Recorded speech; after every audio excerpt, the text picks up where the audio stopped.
1809. Miami University, founded. Oxford, Ohio. The Miamian Native American people settled here, Tip. The Talawanda River. The only thing I know is it's the number 15 party school in America, according to USA Today. And, we've been setting up out here since about 9 a.m. And, we got band people getting after it. We got alumni getting after it. We got parents getting after it. The fraternities ain't even woke up last night because the line around Brick Street Bar was around the block by 8:30 p.m. I'm fired up to be here. Group of Five Live, presented by us, the Group of Five guys. Jeff Murphy, Tyler Tipton. I'm your host, Matt Sprouse. We are the Group of Five guys. Our goal is to be the voice for the Group of Five football programs, the voice that the mainstream sports media just will not do. We've been around here in Oxford talking about people, people saying, nobody covers us, nobody covers the MAC, nobody covers Miami. We should have all this clout. Well, I got some news for you. We're here. That's why we're here. We need your help. We need you to follow us on all the social platforms at Group of Five Guys. Go to YouTube, Apple Podcast, Spotify, wherever you get your best podcast. Subscribe to the channel. Give us a like. Give us a 5-star rating and review. Most importantly, tell your family and friends all about us. Toledo Rockets, Miami Redhawks, Jeff Murphy. What are you looking forward to today, my friend? This is going to be an epic matchup. Two leading teams in the MAC right now going head-to-head. You have great quarterback play on both sides. You have great skill guys on both sides, and two really, really phenomenal defenses. So this is just going to be a perfect picture of what the MAC has to offer. And couldn't have had better weather today. It's supposed to be, I think, possibly get up to the 70s. The sun's going to be out. This is MAC weather right here. You can smell it in the air. You can taste it almost. Well, I'm going to rebuttal you just a little bit because like an hour ago, my teeth were chattering. I was cold. Well, you're South Florida native, grow up, Sprouse. Jeff's walking around. I don't even know what the name of the street is. Main Street. I don't know. He's walking around the brick with a T-shirt on last night. That's great. It's like 46 degrees, and then as soon as he gets in the warm car, he starts complaining, whining and bitching about it. Whining and complaining about the cold weather, Tip. But it is beautiful. Earlier in the week, the forecast showed a little bit of rain. It ain't raining today. At least doesn't look like it. I hope I don't jinx us there. But we got a great tailgate scene starting to fill up already. Tip, how fired up are you? Oxford, Ohio. I'm really excited. I got up here late last night, but not really knowing what to expect. Like whenever I got here on campus, you guys were talking it up to me, on the ride in. What an unbelievably beautiful campus. Yeah. And it's just laid out amazingly. And it's just the fact that we're 5 hours before kickoff and the tailgate scene is already starting to grow, literally by the minute. A lot of people out here. We got some Toledo fans out here also. Toledo flags. Where's Dan the Rocket Man? Dan Savage, if you're listening, my friend, come on over, hang out with us. But we got all kind of stuff happening. I don't know if you can really see it in our shot, but if you haven't been up to this part of the country at all, I haven't been until today or till last night, but I would highly recommend this time of year. Because if you're into, the fall foliage, the leaves changing colors, it is absolutely gorgeous out here. The campus is awesome. Brick buildings everywhere. Walkable. You can you're downtown Oxford. You're eating at Mac and Joe's, which, by the way, we ate last night. Phenomenal. Money. So good. Mac Bites, turkey gobbler sandwich. You got some kind of burger. We got wings. Jam burger. The wings were lemon pepper Sprouse. You're a big fan of the lemon pepper wings, the South Florida guy. They were phenomenal. Yeah. Beers, and our tab was only like $60. $60. We ate for $6 at least. Me and Jeff did. We ate everything in there. Had a couple of drinks in there. And then you can walk. You literally could walk from there to campus. And you got, collegiate housing. You got fraternity, sorority housing. Pretty much downtown. Yeah. Talk about, and we're all one for these players and these kids' safety. Talk about safety. They don't have to drive anywhere. So these guys can go out, downtown, have. Yeah, and plenty to drink. Talked to a local law enforcement individual a little bit earlier, and he said, man, not as much as you'd think, as far as like DUIs and things like that, because everything's so tight-knit. It is a prototypical, perfect college town here in Oxford. Right. I love it. It's exactly what you want, and it gives me, we got a lot of Sunbelt fans, Conference USA fans. It's kind of got that Boone or Statesboro vibe, where there's not really a whole ton else going on, but you can feel it. You can feel it in the air. You know it's game day. Everybody's dressed in red around here. It's by far the biggest game in the state of Ohio this weekend. I mean, it is the biggest game in the MAC all year. You got 2 6-1 teams, both of which are, Toledo is a last-second field goal away from being 7-0 right now, and that's a loss to Illinois. Should have beat them. And then Miami is, a loss to Miami of Florida away in week 1 from being undefeated right now. And they play, the score doesn't show it. They played the Hurricanes pretty well. I remember the broadcast team on that game talking about Miami of Ohio's defense being as good as they are. And that's what I'm looking forward to today, man. Yeah. I mean, you got 2 really good quarterbacks. We talked about it in the summer. We talked about in the MAC, which quarterbacks are going to be healthy, which ones are going to be consistent. And so far, it's been DeQuan Finn, it's been Brett Gabbert, but more importantly, it's been both defenses that have been able to do what they do. And that's why they're both leading the MAC right now, and that's why this is a de facto first place, almost championship level game today. And I cannot wait. That's what I was about to say. I mean, there's still obviously a lot of football left to be played in the regular season, and we know how the MAC is, where they just beat up on each other. But this is more than likely, it's kind of shaping up to be. It could possibly be your MAC championship game later this year. Yeah, 100%. I mean, they've definitely been the best two. The Bobcats of Ohio, they've been good until they slipped up last week. We'll see NIU starting to get a little bit hot. Buffalo maybe making some noise. But you're exactly right, Tip. You know how the MAC is. Somebody, might be 6-5 at the end of the year. And what was it a couple years ago when somebody was 7-5 and won the conference, and somebody was 7-5 and was last place in the conference? So, I mean, you just never know with this conference. But I think so far this year, these have been the 2 teams that have really established themselves and been dominant. This may be a year where you have an 11-1 team, in the championship. And quite honestly, one of these 2 teams, in my mind, has a chance to make a run at a New Year's game.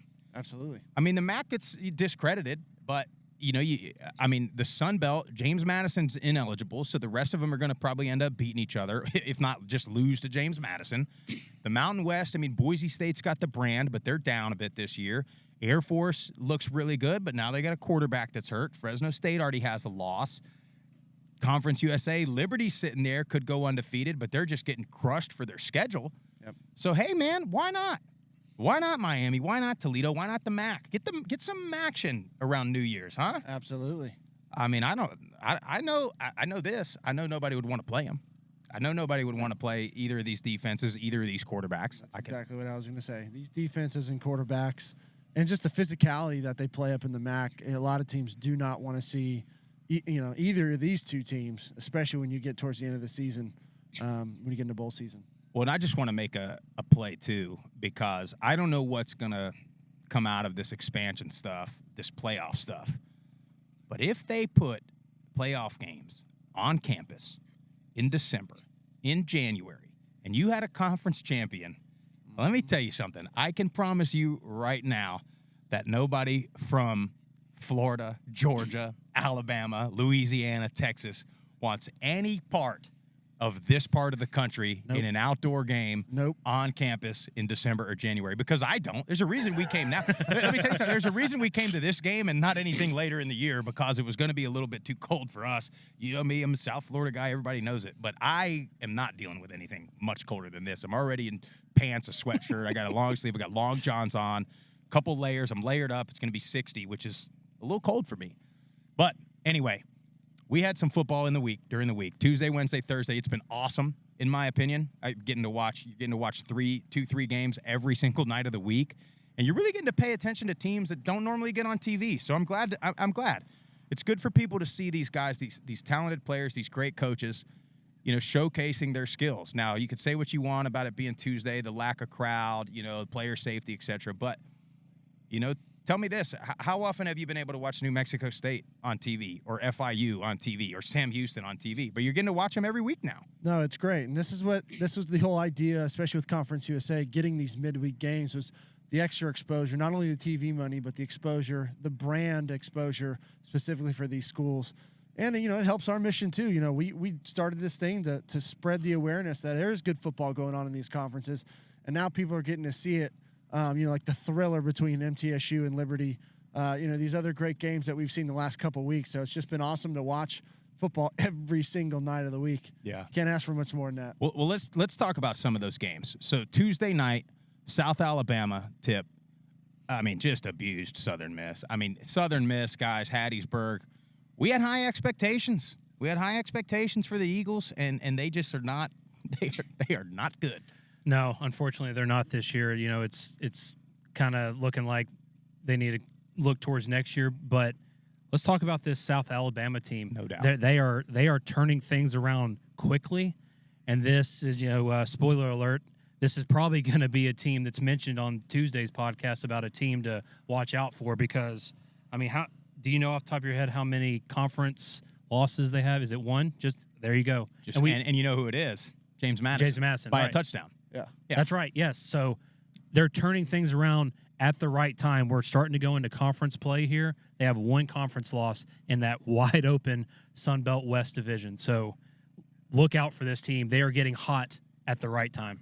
Yeah, 100%. They're definitely one to start paying attention to. It's one of the ones that we've talked about it now for the last couple of weeks that struggled a bit early in the non-conference, although they did beat Oklahoma State. Yep. But, now you're getting into conference play. You're familiar with your opponents, and they're looking like they're rolling. I know it's been, Monroe, and it's been Southern Miss, so pump the brakes. But 110-14 total score in those past two games. So they're playing looking really good football is all that matters. And a lot of this stuff, when you get to this portion of the season, you get deep into conference play. It's all about who's playing their best football at the right time.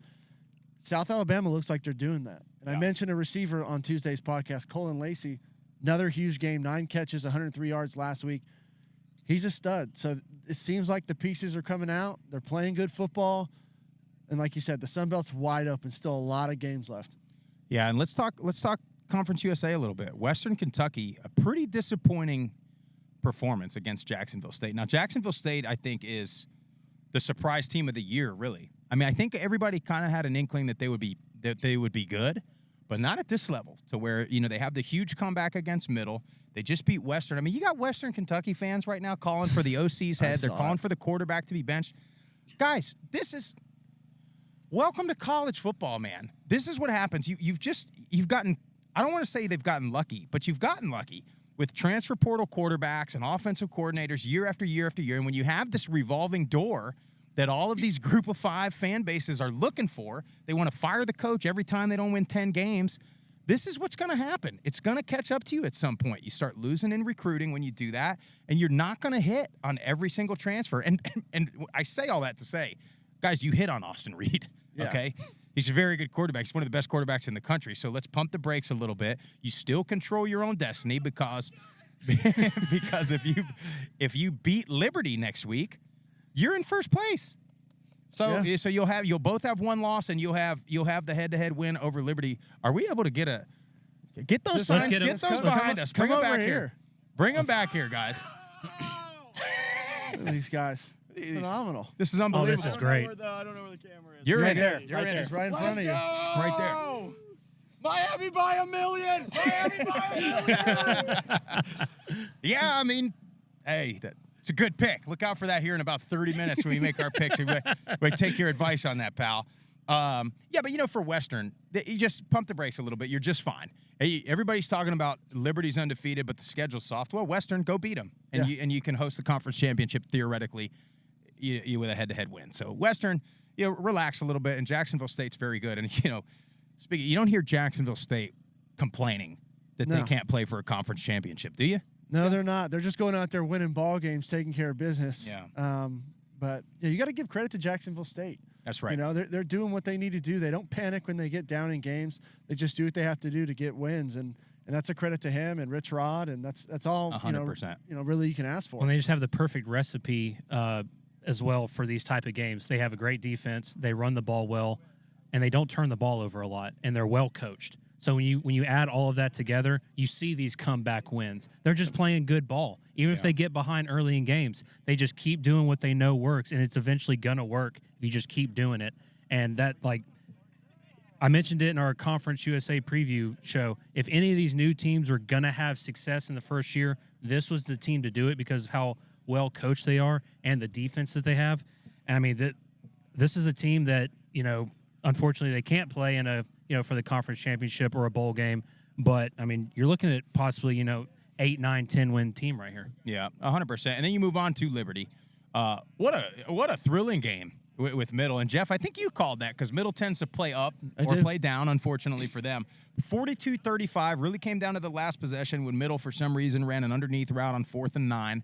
But we're not going to take this whole show. I promise. Last week I did it. I'm not going to take this whole show on Middle. But if you're Liberty's hearing, especially from the Sunbelt fans, that their schedule's soft, this and that. How do you only beat Middle by a touchdown? Well, listen, in Middle's defense and in Liberty's defense, Middle is they've got a good team. I mean, you saw them take Missouri down to the wire, who's an undefeated top 20 team right now. You saw them really play Alabama as good as a group of 5 team has played Alabama in a long time. Yep. You were up 3 touchdowns on this Jacksonville State team. So Middle's a lot better than the 2 and 6 that they're showing. So if you're Liberty, it's a conference game, it's a conference win, and I think Liberty is getting ready to be in that mix with Western and Middle for really good rivalries between the 3 of them, and it could be very exciting. But again, if you're Liberty, man, you got to play who's in front of you. I think Quentin Cooley's is good enough to have great statistics against anybody in the country. I think Caden Salter's legitimate. Their defense, hit or miss, I think, given the week. But I don't understand the hate for Liberty. I really don't. I don't either. And they're doing everything that they're supposed to do. And when you can run the ball for 400 yards, that's incredible. Like that's right. And Middle's defense isn't. I mean, they're not Swiss cheese. They're a pretty darn good defense. But they blew him off the ball. Quentin Cooley is a monster. He can cut. He can run. He's got speed. He runs guys over. So Liberty's doing what they're supposed to do.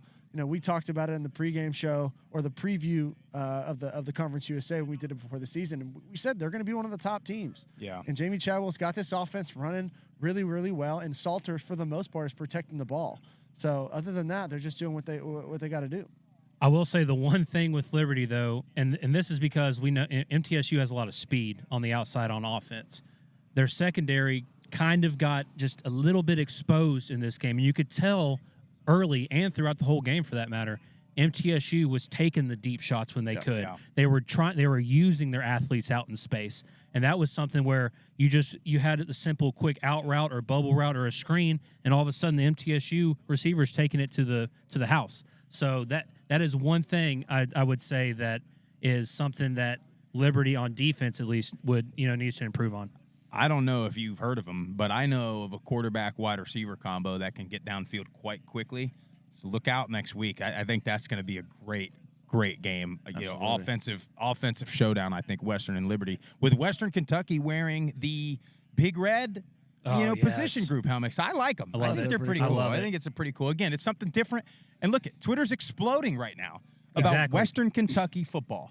That's what you want. That's what Talk they did. Western. Twitter exploded about FIU football wearing the Miami Vice uniforms. Like, that's what you got to do. And that's, again, where these midweek games can help. Can help the exposure. And if you're a recruit, I mean, it's the little things like that. You're like, I want to wear that cool uniform. You know what I mean? But anyway, and then speaking of FIU, I mean, listen, Keon Jenkins looked like a 7-year veteran in that fourth quarter. A bunch of little out routes, bunch of quick timing routes, and they just went right down the field, and then they end up winning that game in overtime. Couldn't be happier for Coach Mack. They've got a tough stretch in Conference USA, their next 4. But again, if they can win 2 out of 4, Jeff, my Panthers of Florida International will be bowling. And they haven't been bowling in quite some time. So, and we're always rooting for Coach Mack. But, yeah, you said it. Jenkins played a phenomenal game. He's just got to be consistent start to finish. And we weren't sure if he was going to play, earlier in the week. So that's credit to him and that staff for getting him on the field, getting him healthy. But I like Jenkins. He's a big-time player. Yeah, he's a good player. And what you got, Tip? Is Sam Houston the best 0-7 college football team of all time? They may lose out. Or my worst fear is that they beat Middle Thanksgiving weekend, the last week of the year, to take Middle out of bowl eligibility and get their first win. But again, for you Conference USA haters out there, watch the game. Don't look at the box score. Don't look at the record. Just watch the game, and you'll realize you got these guys. Sam Houston has good players on their team, man. I mean, you want to talk about Sam Houston, but they held this Air Force team to 13 points. They held BYU to 14 points. So this is a good team in football. We talk about it every week. It's a bounce here, it's a bounce there, it's a stupid penalty here, it's a borderline no call penalty that can really swing these games either way. So we've got to watch the game. we've got to understand that sometimes you lose games, and it's not because you need to make a quarterback change or a coaching change or something or other. So just stick with these guys. Jeff, New Mexico State and UTEP. New Mexico State now. Only one loss in the conference. I know it. I had him as a dark horse going into this conference if they could figure things out. And it seems like Diego Pavilla's in a groove. He throws for 186, 2 passing touchdowns, no picks, which is a huge key for him. And then almost another 100 yards rushing with 2 more touchdowns on the ground. So this guy's playing great football right now. He's protecting the ball. He's being efficient. And that's what you want if you're a New Mexico State fan. If they can continue to roll, they got a tough stretch coming up. But crazier things have happened. So keep an eye on New Mexico State. Well, I mean, their only losses to this Liberty team in conference. They still play Jacksonville State. They still play Western, who, are both very good, but also are both beatable. Yeah. So, I mean, New Mexico State, we might have a Liberty New Mexico State all for it. Conference USA championship game. Would be incredible, and we'll probably be there. It's something I just love to see because we saw last year Diego Pavia was just inconsistent from game to game, but he is gaining that consistency from game to game right now. He's looking really good, especially the last 3 or 4 games. Seriously, watch out for this team. Like, this is a team, they got to travel to Western Kentucky later this year, and they go to Auburn. But Jacksonville State at home, like, I know we just talked about how good Jacksonville State is, but that's a winnable game. That's a long travel for Jacksonville State. They go to Louisiana Tech. I think they win that game. MTSU has to travel all the way out there. That's a winnable game for them. So you're looking at a team that not only is going to be bowl eligible, they're 1 win away, but this could be an 8, possibly 9-win team this year. 100%. And then, Jeff, we were talking last night at dinner. Another shout out to Mac and Joe's, by the way. We went there for dinner last night. The place is ridiculous. Get there early. You're going to have a wait. It's just kind of a tight place, but really, really cool environment, really good food. But anyway, Rice. You think they got a chance. They beat Tulsa. Their offense can roll now. Yeah, JT Daniels is playing some really, really good football. He's one of the top passing quarterbacks in the country right now. And their offense is rolling. They put up a ton of points. And they got a tough stretch coming up in the American. But if they can knock off a couple teams, I think they're going to have a good shot to beat SMU at home. They got, I think it's Tulane, SMU, and then San Antonio. That's a tough 3-game stretch. But if they can continue to put up points, you can compete with anybody. So look out for Rice. Yeah, I like that pick. And then speaking of SMU, they absolutely obliterated Temple last night. Look, there's a reason I had SMU winning this conference. And I know the SMU fans hate us because we don't ever rank them. But listen, their schedule, their in-conference schedule. It's not their non-conference schedule. It's their in-conference schedule set up so nice for them. Where they don't have to play Tulane or UTSA. Yep. So you got a showdown with Memphis in a couple of weeks on November the 18th. But they're going to keep winning at least until that game. So they got a really good chance, and they are good. They got a ton of weapons. Yeah, they can score. They got a ton of weapons. Preston Stones looks pretty good, and then Rhett Lashley obviously has been known to have good offenses as the coach. So SMU, that's a big game with Rice. But then I'm looking. I don't want to jump ahead, but I'm looking at that SMU Memphis game in a couple of weeks. I think it's at Memphis. Should be a big one. Midweek game. We got to talk about it. James Madison, Marshall. We've said it for the last couple of weeks. This James Madison defense is one of the best I've seen in a long time. They don't miss tackles. Their linebackers come up and fill the hole immediately. Marshall couldn't do anything. Couldn't run the ball, couldn't protect. Got to give credit, though, to Marshall's defense, especially early in that game. Early on in that game, it was like just the battle of the punts. Like both teams, both punters got a lot of action early on in this game. But I saw something that was like Marshall's average field position in that first half was like from their own 7-yard line. It's very difficult to score when you're starting there, and especially against a defense like James Madison. Special teams matters. Yeah. Well, that's right, and that was Marshall's only points was the kickoff return for a touchdown and then the safety. And yeah, they started from inside the 2, like 5 or 6 possessions in that game. Yeah. I mean, and you can't do anything. You can't run against them, and you don't want to drop back and pass because you can't block Jalen Green. I mean, that guy, I made a play for it on Twitter. We got to get Jim Nagy, if you're watching, we got to get Jalen Green to Mobile for the Senior Bowl because 100%. That dude is absolutely special. But James Madison, I mean, they're going to ruin a lot of people's seasons. We'll talk on Tuesday about them, the whole NCAA rule because we got a lot to get to in this show. Before we bring on Alex of the CSC Podcast, our good buddy, guys, everybody hates on the MAC. And I was going through looking at some players that have come out of these MAC schools. Obviously, Miami, Ben Roethlisberger's the guy, right? You got Ben Roethlisberger indoor field. You got his picture up in the weight room. But, again, these are not, hey, we had a couple guys go to the NFL. We have had some all-time great players. Some of the best in NFL history have come out of the MAC. A couple of my favorite players of all time. So, Randy Moss has always been one of my favorite That was a MAC players. guy. We got to give it. Yeah, Marshall, it was in the MAC They were in the MAC at that time. One of my favorite players of all time. And then right now, I'm a Las Vegas Raiders fan, so I got Mad Max Crosby, Eastern Michigan coming off the outside. And then our Mike linebacker right now played at Western Michigan as well. So, some great players coming out of the MAC, Hall of Fame, all-timers, and currently in the NFL. And I'll go to my NFL fandom as best defensive player in Dolphins history, Jason Taylor, played at Akron. Yeah. You don't think about that when you think about these guys. You think, and then I would go down the list here. Jack Lambert, arguably one of the best defensive players of all time. Big Ben, we talked about him. Antonio Gates, he played basketball, but Kent State guy. James Harrison. Yeah. It's just all these guys are freaking monsters, huh? None of these guys are like, hey, these guys were good NFL players. These guys are like, nobody on offense wanted any part of any part of these guys. No. So, but there's a bunch more. And then, of course, Central Michigan with all the offensive linemen they've put out lately. Khalil Mack out of Buffalo has been one of the better pass rushers for several years in the NFL. But let's bring Alex on here, our resident Mac expert. Did we call him the Macspert? Did we make that up? I think so. I made it up right now. Alex, get on in here, pal. What is going on, guys? What's up, man? So now look, Alex. Can you hear us all right? You got everything settled in? I can hear you guys all right. Can you hear me all right? Yeah, Can just you? adjust You that are right. mic so it's like Reddit.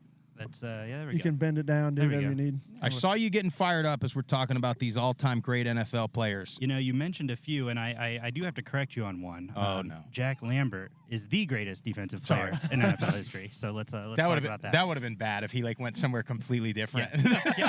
Dude, he went to Kentucky Ohio State. I don't know. He's not a mad guy. So here's what we're going to do real quick, Alex. We're going to run through all the games for today. There's no Conference USA, Sun Belt, Mountain West. We're going to talk MACtion, and then we got our 5 or 6 games of the week. And I have to ask you to make a pick on those final ones. That's a lot of pressure. It's not hard. We never get them right anyway. Oh, that's fair. Yeah. You got to. You just got to say something to do. You don't have to be right. American Conference, Jeff, Charlotte, ECU. Biff Poggi's eating hot dogs at Sup Dogs last night in Greenville. What are we doing? I don't know. It's not the greatest look in the world, but he hasn't really cared about his perception all year. So, that's going to be low-scoring affair. I don't know what the under is, but might want to take the under on that one. Yeah, I'm with you on that. North Texas at Tulane. Tulane 3-touchdown favorites. It's homecoming. I went on a Tulane podcast earlier in the week. I think I predicted 42-13. I'm sticking with it. Tulane giant in that game. Tip. You think UConn's going to beat my South Florida Bulls, don't you? I really do. South Florida's just not looked the same the past 2 games. They got a new weight room. Well, hopefully that helps them here. UConn how many workouts can you get in? That's right. Right. I don't know. Just UConn at home, they haven't been bad this year. Yeah. And South Florida is just the last 2 weeks, especially. It just hasn't clicked like it did during that little run of their wins. So it's just, I like UConn as the home dog. I don't know what the forecast is in Connecticut. I imagine it's not good. I just don't think Connecticut has good forecasts most times. But I know, again, did you guys know I'm from South Florida? No, I didn't know that. Wait, we do not like that kind of weather. I promise there's a reason for it. It's not good. So yeah, I think South Florida could struggle. I really do. But it's not a bad pick. Tip. Conference USA, we talked about it already. All the games are midweek, so we're not going to hit those. Let's hit the MAC last. How about we do that? So I'm going to skip over here. Excuse me. Let's go Mountain West. Hawaii at New Mexico. It's a long flight for Hawaii. It's a long flight. It's a pick'em game. I think Hawaii's got a shot there. I'm rooting for Hawaii. I'm a big Timmy Chang fan when he played. I'm really rooting for him at Hawaii. Braden Shager's been one of the top passers in the country, to be honest. They just haven't been able to stop a lot of people. So, well, do you still have San Jose State winning the conference? Is that still your pick? They need a whole lot of help. But they have no skill guys on the outside. Lockhart goes down, out for the season. Shavon Cordero still having a good season. He's got 1,600 yards passing, only 8 touchdowns, 3 picks. I think the 8 touchdowns he should have a lot more, but it's because their top receiver was their backup quarterback last year, Nick Nash. So they just don't have the skill guys on the outside to score the points that they need. But I like him in this game. Yeah, and then you got Nevada, San Diego State. San Diego State offensively has been surprisingly decent this year. And Nevada, Struggling. when they lost Norvell and that staff to Colorado State, they just lost so much. And then everybody transferred. I mean, they were so good. And then everybody left. But, yeah, I think San Diego State's going to cover 2 touchdown favorites. In the Sun Belt, Monroe going to Statesboro, Georgia Southern, it's homecoming. I know Sergeant Friedel's out there. I saw the Hummer out there trying to recruit him to the guard. But Georgia Southern, I think they're gonna, but I think they need to get back on track with an absolute dominant performance. They got to today. bounce back after last week's game against James Madison. So I think they get it done. 17-point spread. I don't know if that's still the spread or not. It's a pretty big spread, but Monroe just hasn't been playing the best football this year so far. So I think Georgia Southern covers at home. Well, and Tip, I'm going to go to you on this because you love Arkansas State the way you do. Coastal going in there as 10-point favorites. Arkansas State's been better. They've been better the last couple weeks. Coastal, they're not going to be desperate. A lot of time. They did have a lot of time off from that Tuesday game against App. So it's essentially coming off a bye week for them. But I don't know. They're not going to be as desperate as they were against App. So do they come out swinging like they did? I don't know. I think this is still a desperate team. This is a conference game. I mean, this is a game you got to win if you want to contend to try and play for the Sun Belt Championship later this year. The line's actually gone down to 8.5. So some late money coming in on Arkansas State at home. But Swag Bear, what are you up to, pal? What are you doing, buddy?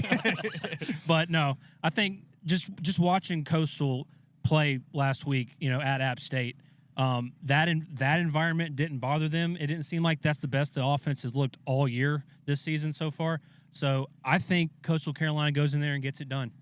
Yeah, and the only thing not to rebuttal you on that, but sometimes Coastal gets up for those big environments because they are the villain of the Sun Belt. They love it. They love me. They're getting flipped off by the whole student section. That's incredible. Jeff, we talked about this game last night at dinner too. App State at Old Dominion. Old Dominion is right there in this mix in the Sun Belt too. Nobody's talking about them because they don't have the brand as all the other Sun Belt teams. Yep. But listen, they got one conference loss. This worries me for App State. I'm going to be honest with you. I think they get it done. I think it's going to be really, really close. Stu, I hope you got some what are those stress balls that you got to squeeze? Because this might be tight. But Nate Noel's listed as questionable. That is a big key for this game because he is not just a guy you plug the next guy in. He does so much for that offense. They're just going to have those other guys step up. I think App State gets it done. Joey Aguilar played really good last week, 305 yards, 2 touchdowns. He's going to need to have another good performance today to beat ODU. Yeah, and that's scary. And I will apologize to ODU because we're responsible for that too. We talk a lot of Sun Belt football on this show because it's so competitive, because all the teams have a chance at it. And ODU, we don't mention as much, but they're right there in it. They're coming off the bye. They should be well rested. They have the leading tackler in the country on their defense, and Jason Henderson. So let me just say comes down to this. Grant Wilson. If I'm going to root for App State because I'm praying for the health and safety of the people of Boone because they will be in shambles if they lose today. Or honestly, they're going to be in shambles anyway because App's probably going to beat them by 1 or 2 points. It'll be close. It's not going to be a big enough win for If they lose, that I don't know what that main drag is, and that may burn the whole thing down. It'll be more destruction than when they beat Texas A&M last year. That's exactly it. If they end up losing this game. Alex Maction. Let's talk. Let me ask you this question. First half of the year, kind of in the books, really getting into conference play. What's your overall 30,000-foot view of the MAC so far this season? Chaos, as it is every year. We haven't had a repeat champion since 2011, 2012. It's literally anarchy every single week. We looked at Bowling Green last week. They won 24-14 over Buffalo. Crazy. Then Buffalo wins a 7-point game in overtime at Akron. Nothing in the conference makes sense. Ohio, who was a preseason favorite for the East, goes to Northern Illinois, loses by 10 points. Literally nothing in this conference makes sense. And frankly, that's why I love it. It's got to be the hardest conference. I'd like to see like against the spread, covering spreads, just like a conference. Why do you think by we just do straight up pick'ems? We don't. We don't. Well, because you're looking at it, right? Ohio, again, your preseason. I had them going to the conference championship game. Winning it. 17-point favorites today against Western Michigan, who, Ohio's defense has been good, but Western Michigan can run the ball. That offense is starting to click over at Western 17 Michigan. points is a lot of points now. I don't know. I mean, I like Ohio in that one, and here's why. Ohio is coming off of that loss. That is a loss that really devastated them, and I think they got comfortable, right? They are undefeated at Frank Solich Field since it was renamed Frank Solich Field, and I believe they're at home this week. They are. Yeah. So they're wanting to keep that streak, and that dates back to the beginning of last season. So this is a long stretch of games that they have not lost at home. They've talked about it on social media. Undefeated at the Frank. Undefeated at the Frank. That is a big one. Western Michigan comes to town. I like Ohio in this game. it's a good pick. Akron at Bowling Green. Absolutely no idea. Absolutely. Do you get the Bowling Green that beat Georgia Tech, that beat South Alabama, or do you just... Bowling Green is the most consistently inconsistent team in the Mid-American Conference. That's beautiful. Well said. That is this Akron Bowling Green game. So it's really funny kind of looking at this because I was looking at this pick earlier. This is a matchup. The last 4 years, it's been a one-score game. Like, yeah, I think last year it was 38-28, but it maybe 38-31. But the last several years, it's been a one-score game. When Akron has been terrible, Bowling Green has been terrible. Bowling Green went to a bowl game last year, barely survives Akron, who went 2-10. I think Akron lost 6 one-score games last year. So it's like...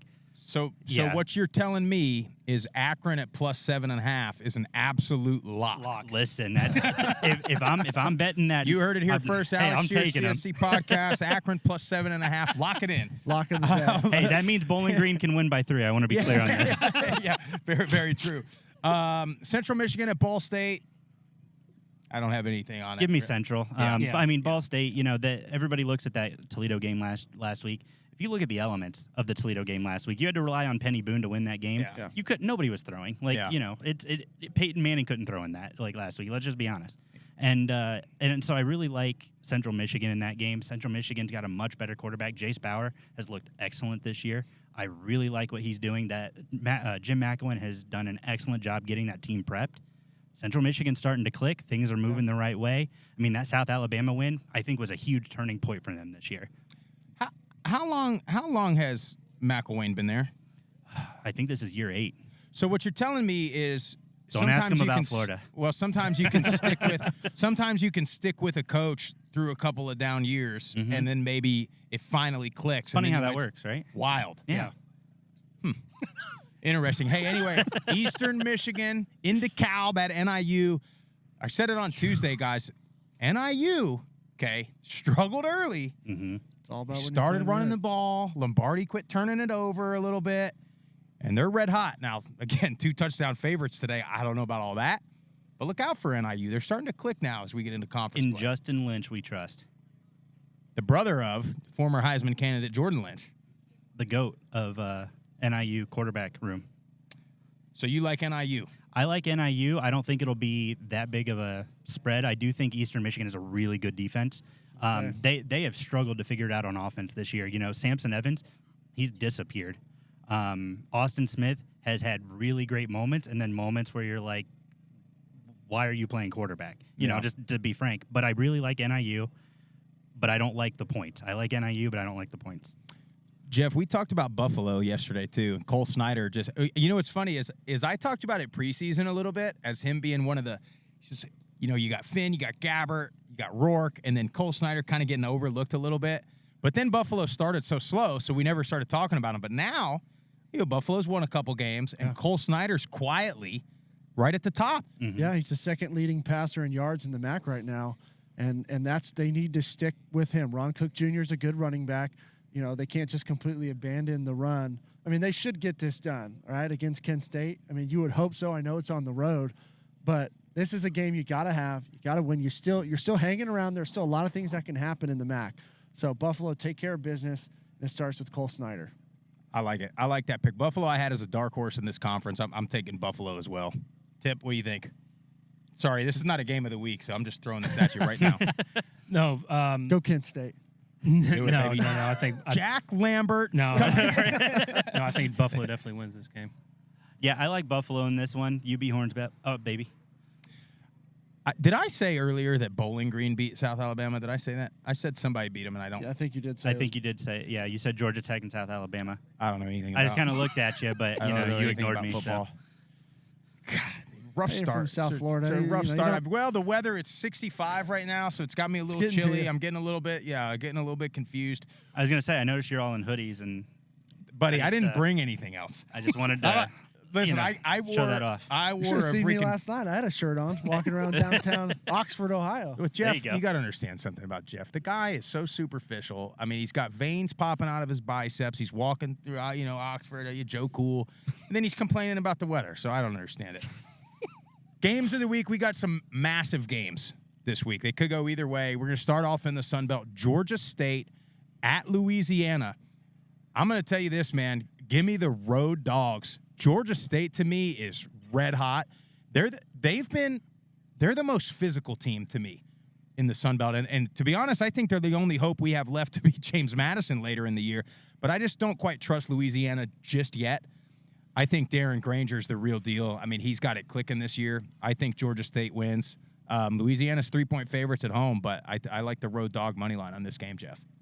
Yeah, I mean, Granger looked good last week. He did have that. He has had one kind of poor showing this season where he had a couple interceptions, but these two teams are very, very similar if you really think about it.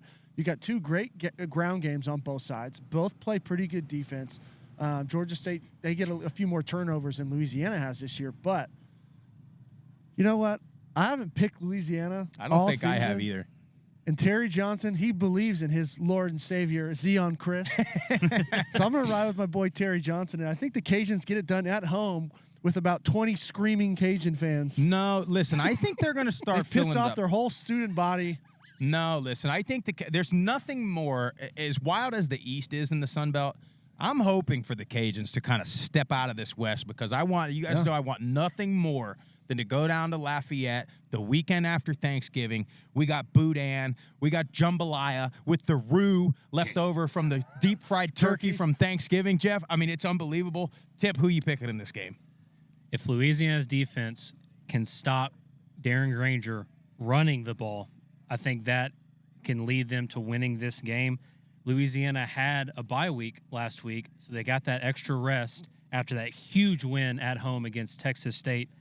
I'm rolling with the home team. I think Louisiana gets it done by the spread is 3. I think they win by 3. I think it's a super close game. Yeah. Darren Granger's going to have a great game today, but I think Louisiana's offense is good enough to where I think this is going to be a high-scoring game, back and forth, really close game. Louisiana gets it done at home. And I also think, too, it really, on a serious note, I think in a game like that, it does matter if the crowd shows up for the Cajuns Absolutely. today. Because 100%. we know that when that place is rocking, it's one of the most hostile places to play, probably in the country, but definitely in the Sun Belt, definitely in the Group of 5. So you got to be there, and administration, let them students be hostile. Mm-hmm. I know, They're not hurting anybody. I love going down there and playing every other year. Alex, who you picking in that game? Well, Tip's standing next to me, and I don't want to get elbowed out of here, so I'm going to go with the home team. Earlier, I said if Tip pisses me off, I'm going to toss him in the street back here.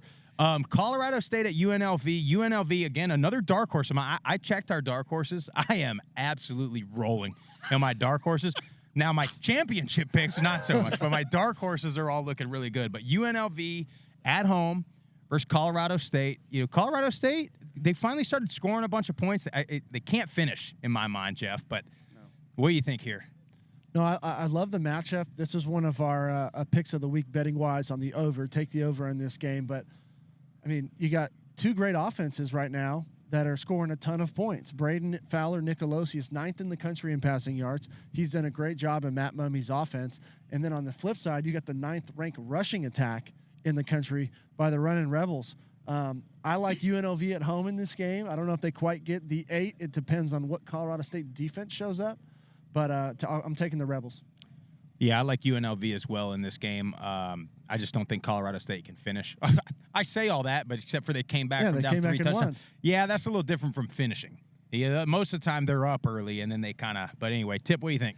Yeah, you got UNLV's won 4 straight games, and, Colorado State with a huge, comeback win like you just mentioned against Boise State last week Could that be something that kind of leads to a letdown game this week, or do they build off that momentum?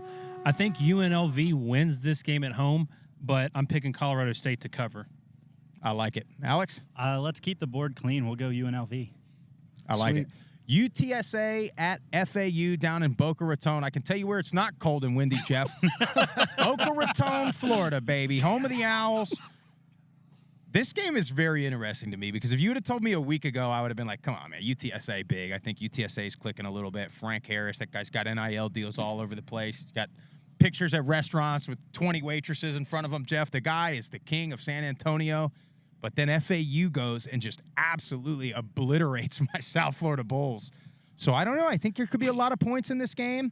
I'm taking UTSA close. Just because I don't quite trust FAU at the quarterback spot. I think they're still a little bit inconsistent there. And I do trust Frank Harris. Jeff? Yeah, this is going to be a great game. At least I hope it is, because if we get the FAU from last week, this is going to be a high-scoring affair. Frank Harris is playing some really good football right now, not only throwing but running the ball. They got Kavorian Barnes back there. Josh Cephas is an animal on the outside, so they got the weapons to score points. If Trey Moore can come up big like he did last week with 3.5 sacks against Daniel Richardson, who's the starter now for FAU, who was a MAC transfer. Yep. Right? CMU. Yep. So, last week was the best that he's played. So it all comes down, in my opinion, if FAU is going to have a shot in this game, Daniel Richardson has to play well, but I'm going to go with San Antonio on the road. Yeah, and also, I don't know if we mentioned it on Tuesday, it looks like J.T. Clark is going to be redshirted and come back next year. So, UTSA should still be good next year. Tip, what do you got? Well, Sprouse, if you're not going to say it, I will. UTSA wins big in this game. I like FAU playing against South Florida like I just mentioned earlier, it's not the same South Florida team that it was earlier in this year. And they beat Tulsa by 3 points before that. We saw how Tulsa played against Rice. So you got Frank Harris back in this offense. The offense is going to start rolling. They beat UAB pretty big. I know it was at home, and they got to travel down to South Florida. But I think this is the perfect time for UTSA to get back rolling. And we know their defense is still the same. They're still incredibly good defense. I think UTSA wins big. Alex? Well, they're on the road. They're going to run. They're the road runners. Road runners. Got to give me the road runners. There you go. Meet. Meet. Air Force at Navy. Air Force, what is it? 10 point. It went up, you said, I thought. 11. 11-point 11 now? favorites. Air Force is going to be without their quarterback, Zach Larry, who was having an awesome year. He's out indefinitely. So hopefully he can come back at some point. This game, it's a rivalry game. You can usually throw everything out the window. Although this year, I think Air Force is quite a bit better. It's not these teams are about the same playing each other. I think Air Force is better. They're on their backup quarterback. I'm going Air Force. I don't know that they'll cover that just because I don't know that they'll have enough possessions to take a 2-score lead, either team. But Jeff, Navy's on their third quarterback, fourth quarterback? Yeah, I mean, Lavatai's questionable with a rib injury, but if he doesn't play, they got a couple other quarterbacks that are out. So I think they're on their fourth-string quarterback. That just makes me nervous. Even with Lavatai playing, I mean, the style of offense that Navy runs, he's going to be out there running around. So he could get banged up again and then comes out mid-game. I like Air Force. I know Larrier's out, but Jensen Jones, he's going to have a whole week of practice now to get that under his belt. I think he's going to be ready to go. And I think Air Force's defense is really, really good. Yeah. So I don't know if – I'm going to be honest. I think Air Force wins big. I bet them in 2 parlays to cover the 11. I'm not sure if Navy scores. No, I do agree with that. If Air Force covers, I could see it being a 13-0, 17-0 game. And by the way, I'm not entirely sure what's about to happen coming up this road here. We got some sort of a parade. We've got a homecoming parade. Yeah. I like it. So if you're hearing horns going off, I'm not sure if they're going to drive by us this way. It doesn't look like it. But so hopefully we don't get rudely interrupted. Honestly, if the university didn't know we were coming today and put a pause on this parade, honestly, it's inappropriate. But anyway, no, we couldn't thank the university enough for hooking us up. Shout out to Dave and Lindsay, coaches. Cody Keller showed us the facilities last night. Incredible time. We have had a heck of a time, and we're 4 hours away from kickoff. But to finish it up, Tip, Air Force, Navy, who you got? I definitely think Air Force wins this game, but I mean, I know Navy's potentially on their fourth quarterback in this game, but Navy's at home, and they always play up in this game. I mean, this is just a huge game. I think you're going to see almost no scoring early in the game. But I think Air Force is just like I mentioned every time we talk about them. They got 3 or 4 running backs that they all rotate, they plug in, and they all play and run extremely efficiently and extremely well. So I think Air Force gets it done, and I'm kind of leaning towards what Murph said. I think they cover. Alex? The benefit of Navy playing Air Force is they play very similar style football, right? So they understand how the game works. With Air Force not having their quarterback, that's going to be a huge loss for them. I like Navy to cover. Air Force hasn't beat Navy in 20 years at Navy. That's a good point. You know, that's something to look at. So I like Navy to cover. You know, if Navy wasn't on their third or fourth quarterback, it would be a lot more interesting because Navy's been throwing it a little bit more this year. So you do wonder, it's not quite as similar. And Army's been throwing it a little more this year too. I just hope, man, that Zach Learier, either he is able to come back or with Jensen Jones, they don't skip a beat because they're having such a good season. Yeah. They've been so dominant. And honestly, quite frankly, they deserve a shot at least the Mountain West Championship that they've not been able to do. Right. They've gotten close. They've won the Commander-in-Chief's trophy plenty of times. They lead Army and Navy. I was going to say by a hefty margin. Yeah. I mean, everybody talks about Army Navy all the time, but Air Force is the one that's been dominant. But they've not been able to get over the hump of the Mountain West. They're having a great year. Boise State looks a little bit down. Fresno, you know, they don't have to play. Air Force doesn't have to play. So this was their shot. I just hope that, you know, it doesn't mess them up with an injury. But, hey, man, that's football. Memphis at UAB, Battle of the Bones in Birmingham. There's going to be, at least 800 screaming Blazer fans at that game. Protective Stadium. It's a great stadium. It's a little too big in my mind, but they got a lot of other stuff going on there. But UAB, I can't figure them out, Jeff. Memphis, I like. Are they out? They're out. Blake Watson?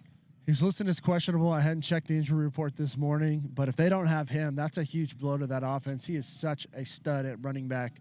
And they hung in there with Tulane last week, even though we didn't see him much after the first quarter. Seth Hennigan did a good job. He's fully capable of taking this offense and scoring a bunch of points without Watson. I just think it makes it a little bit more difficult not having your number one guy back there with Rock Taylor on the outside. He is a phenomenal receiver. Big body, has great hands, get that guy the ball in space. But UAB has scored a lot of points this year, too. It's just been kind of Dr. Jekyll and Mr. Hyde, not sure which offense, which team is going to show up this week. And after getting their butt beat last week, I think UAB's ready to go. I think they're fired up to be back at home. I think Jacob Zeno has a great game. Give Jermaine Brown Jr. the touches he needs. Get him 15 to 20 touches, whether it's running or receiving. That guy will find the end zone a couple times. Give me the Blazers in this matchup. What Memphis cannot do is what they have done the past, really every game this year is just start slow. And then they've had a really good second quarter and beginning of the third quarter. That's the Boise State game that we were at. That's their last game. So they can't do that because UAB can score some points, and you can't go down big, especially without your running back. But Seth Hennigan, I think he's capable. I just think they need to come out strong. I think they're going to do that today for no other reason than they've just haven't done it, and I think that's probably the message from Silverfield is like, hey, guys, we're going to have to play in the first quarter today. So give me Memphis in this game. Tip. I agree exactly with what you just said, Sprouse. I think Memphis comes out early, and, like you said, they have to, right? You cannot let UAB score early on you because at that point, I don't think they'll be able to come back. I think Seth Hennigan starts well early on. You're looking at a UAB team that's given up, 428 total yards on defense. So I think Memphis's offense can get it done on the road, and so I'm picking Memphis to win. But I'm picking UAB to cover. I think it's a close game. I like it. Alex? Yeah, I'm with you guys. If UAB's defense doesn't do anything, Memphis takes this one, and I think pretty handily. Here it is, boys. We got about 5 minutes until the noon games kick off. Oxford, Ohio. Toledo Rockets coming into town. Easily the biggest game in the MAC. Easily the biggest game in the state of Ohio today. Probably the biggest game in the country today. Toledo at Miami, 4 p.m. Eastern time. Cannot wait. De facto championship level game today. Jeff Murphy, thoughts, questions, concerns? Well, for Toledo, you have the 4th ranked rushing attack in the country with 243 yards per game on the ground, led by Daquan Finn and Penny Boone, who is having a phenomenal season. One of the top rushers in the country, ranked 3rd, I believe, And here's the other thing. Toledo's defense is good too. Ranked 4th in the MAC right now. I think it's going to be a great performance on both sides of the ball for Toledo. But they're at home. It's homecoming. Raucous crowd, I hope, in Yeager Stadium today. And then on the other side, Brett Gabbert. He is the leading passer in the MAC right now with the leading receiver in the MAC, in Gage Larvadine, who I've talked about 3 or 4 weeks ago. I said, keep an eye out for this guy. This guy's making big plays, huge plays on offense. I think it's going to be a great matchup, great crowd. Are we picking right now, or are we waiting until the end? Let's go down the horn here, Okay. and then we'll just go one-word answer picks. I gotta hear what Alex has to say about this. He's the one that knows what's actually going to happen today. I don't know nothing, man. I don't know shit. Well, Tip, what are your thoughts? Just give me some, So I'm looking at Toledo, and we talked about them in our MAC preview show before the season started. This is one of, if not the top favorite team in the MAC to win the MAC this year. 3 of their wins this year are by 1 score. And I know last week that tough environment up there, that was a survive in advance and just get out of there with the win. Yep. And they did that successfully. I just think Miami is playing better football right now. They're getting hot at the right time. You had that letdown game in week 1 at Miami at the U, but it turns out, Miami, the U is, they're decent. Like they're actually playing pretty good football this year. So ever since then, Miami of Ohio has just looked great.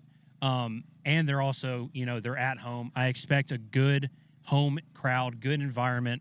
But I know we're not making picks right now yet. But, Alex, let's hear what you have to say about this matchup.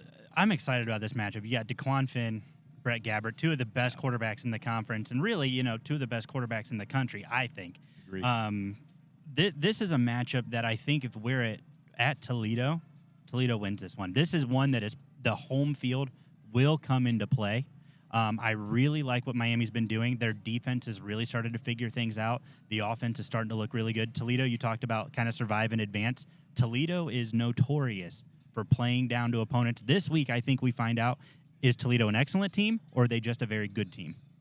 Do you think the good weather, do you think that favors one or the other? I think it doesn't. I think probably Miami a little bit more because Miami is so much more pass happy. Yeah. You talk about Toledo, that running back room, Jacquez Stewart, Penny Boone. I mean, they've got like 15,000 running backs who can all carry the ball 1,000,000 yards. But that's been Toledo's history. They've always had great running backs. I think the great weather favors Miami, but Toledo can also defensively play. You've got Quinyon Mitchell, an All-American on the defensive side. You got to account for that. I was taking mental notes there. Are we ready to pick? All I know is Jeff and I had the chance to watch a motivational video last night in the team room. There's going to be 300-plus recruits here today, from getting bussed in from Cincinnati, wherever. They're all coming. A lot of them, obviously, higher recruits than the others. They're all going to watch that video. I got a feeling the team, they might be watching that video right now, Jeff. Yeah, absolutely. I had chills. I lined up and drilled Jeff into the chair after watching it. I was so fired up. Miami is going to come out now ready to roll. Mm-hmm. And I think you couldn't ask for better weather. I think that helps the crowd. I think the crowd's going to be more engaged. I don't know if you people like the cold weather or not, but we love it, man. I don't Midweek think that's action, November? Come on. I don't think that's true. Who are you talking to here? This guy's going to be out here nothing but his suit. It'll be snowing out here. Out there, dude. I got similar thing on, except Did for you mine not is see the thermo. snowman for the Central Michigan game last year? Yeah. That is a thing for us. We love it. Yeah, I mean, I think the crowd's going to be excited. The tailgate's filled up quite nicely. You got some food trucks coming in. You got flags flying, a couple Toledo flags. You got the parade. It's homecoming, so that, of course, is a bunch of alumni. We saw a ton of people out last night, downtown Oxford. I hope we're not all going to pick Miami here, but I'm going Red Hawks. I think close. I think really good game. I really do. I can't wait to see it. I think this is one of those games that's back and forth, and I think fourth quarter we're going to see either a Gabbert, 2-minute drive, or at the other side, Miami's defense with a big play late. But I like Miami in this game. I love a good home dog. Yes, you do. A little relish, a little bit of onion on that dog. No, I think there's Miami. a food truck right there now if you want to get one. I can smell it. Getting hungry. Chicken and mac. No, I want a home dog is what I want.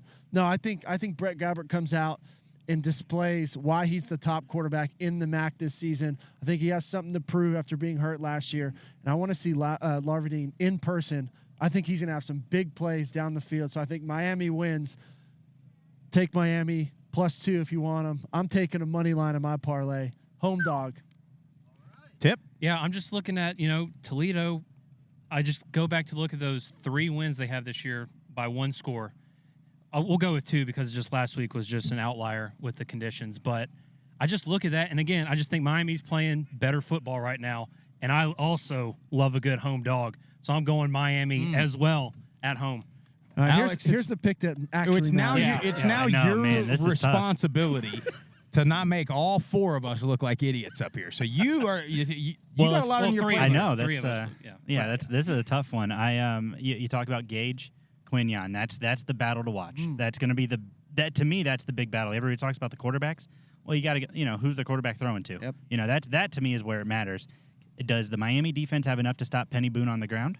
Penny Boone is a workhorse. He is, you talked about him being one of the best backs in the MAC. I think he actually ranks number 1 in terms of total yards. Yeah.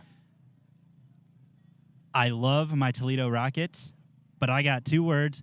Go Redhawks. Oh, we got all 4 of us. 4 for 4. Come here, guys. Come here. Let's go. We got all 4 of 4 us. for 4. Yes. I don't like Yes. it. I don't like it. 4 for 4. I don't like it. If you're a betting person, that means take Toledo big. But that's all we got for you guys tonight. Alex, real quick, plug your podcast, plug your socials, man. Yeah, first off, thank you guys. I'm so glad you guys are in MAC country. This is awesome. The CSC Podcast, all we do is MACtion. So not just football, we do lacrosse, volleyball, basketball, whatever. All MACtion all the time. Check us out. We're everywhere. I mean, everywhere these guys are at except TikTok. I'm too old for that. I don't do that stuff. Hey, buddy, we are too.